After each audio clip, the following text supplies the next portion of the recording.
अरे मीना, तुम सांवली, ऊपर से यह काली साड़ी, वो अच्छी दिखेगी क्या तुम्हारे ऊपर? पहले ही तुम्हारे रंग को देखकर लोग ताना मारते हैं।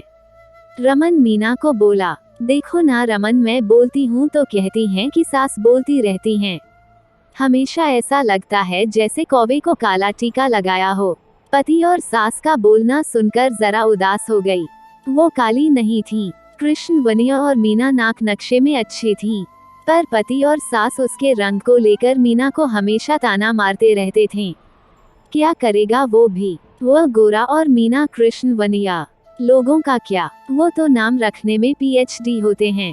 ब्लैक और व्हाइट जोड़ी बोलते थे दोनों को। रमन का मन वैसे साफ था। मीना के अगर कोई रंग को लेकर बोलता तो उसे जरा भी अच्छा नहीं लगता था, इसीलिए वह भी थोड़ा बहुत बोल देता था ताकि वह जिद ना करें। लेकिन जब वह बोलता था तो उसे इस बात का पछतावा होता था। उसकी माँ घर में हमेशा कड़वाहट रखती थी। आज भी वैसे ही हुआ। घर में उत्सव के माहौल में सुबह जब सास ने मीना से बात की तो वह थोड़ी घबराई हुई थी। उसका चेहरा भी शांत था। रमन वास्तव में खुद पर शर्मिंदा था। अपराधी की तरह बैठने के बजाय वह काम के लिए बाहर गया। कई सारी महिलाएं काली साड़ी पहनकर सड़कों पर चल रही थीं। सभी ही गोरी थीं। ऐसा नहीं था, लेकिन उन पर वो काली साड़ी अच्छी लग रही थी। रमन काम की जगह पर गया। उसका बचपन का दोस्त अमन और उसका पूरा परिवार साथ में था। जान पहचान हुई तभी पीठ के पीछे से अमन की पत्नी आई। वह भी काली सांवली ही थी। काली साड़ी पहनी थी उसने। पीछे से एक आवाज आई, सीमा दीदी, अच्छी दिख रही हो आप, आपकी साड़ी भी अच्छी है।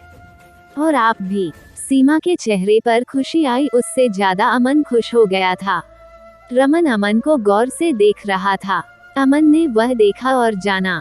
वो रमन के सवालों को हल करना चाहता था।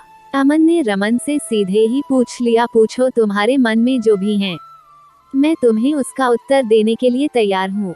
अमन पहले हड़बड़ाया, फिर वह बोलने लगा कि नहीं नहीं, ऐसा कुछ भी नहीं है। अमन ने रमन से कहा, तुम मुझे नहीं जानते कि मैं लोगों का मन कितने अच्छे से पढ़ सकता हूँ। तुम तो मेरे बचपन के मित्र हो, तुम्हारे मन की बात भला मुझसे कैसे छुपी रह सकती है। अमन आगे बोला, चलो ठीक है, तुम्हारा सवाल भी मैं ही बता देता हूँ। तुम यही सोच रहे हो ना कि मेरी पत्नी जो रंग से काली है और आज उसने काली साड़ी पहन रखी है, फिर भी वह और मैं इतना खुश कैसे? रमन सब कुछ शांति से सुन रहा था और कुछ भी बोल नहीं पा रहा था। अमन बोला, काला रंग ऐसा रंग है जिसमें दुनिया का कोई भी रंग मिला दे वो कभी नहीं बदलता, यानी कि किसी और रंग की संगत में वह अपना अस्तित्व कभी नहीं छोड़ता। इसी प्रकार सीमा भी दिल से एकदम उस रंग के जैसी है। कभी भी रंगीन ना होने वाली लड़की है। वो अपने मर्जी से जिए, यही मुझे लगता है। मैं उसे खुश देखना चाहता हूँ। लोगों का क्या, वह तो बैठे ही है बुरा भला बोलने के लिए।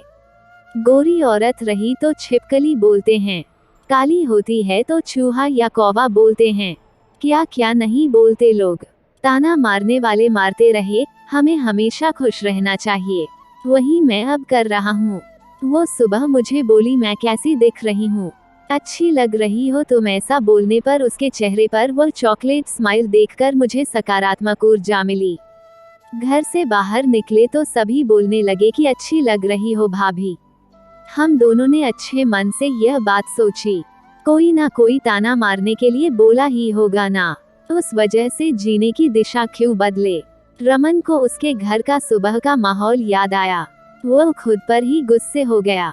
उसे लगा वो सचमुच में गलत था। मैं ही मीना को दुख देता हूँ, उस वजह से सब उसे बोलते हैं। अब मुझे ही अपनी भूल सुधार कर उससे माफी मांगनी होगी। उसने हंसते हुए अमन को अलविदा कहा। अपना काम निपटा कर वह एक साड़ी की दुकान पर गया। मीना के लिए उसने काले रंग की साड़ी ली और घर गया। घर जाने के बाद मीना शांत बैठी थी। उसने मीना को आवाज दी और साड़ी उसके हाथों में दे दी। मीना को जरा अलग ही लगा। उसने प्रश्नार्थक नजरों से रमन की ओर देखा। उसने बॉक्स खोलकर देखा तो काले रंग की साड़ी थी। मीना, मैं लाया हूँ तुम्हारे लिए यह साड़ी, आज पहन के दिखाओ कैसी दिखती हो तुम। अच्छी नहीं लगी तो बदल देंगे साड़ी को।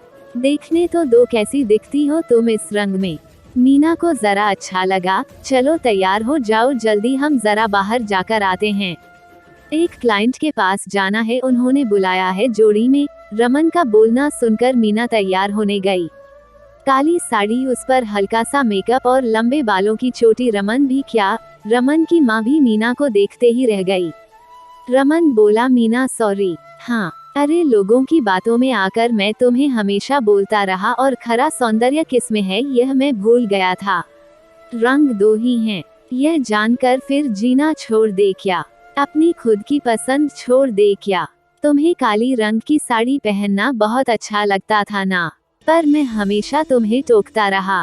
अब मुझे समझ में आया, किसी भी रंग में रंगते वक्त मन साफ हो तो खूबसूरती निखरती है।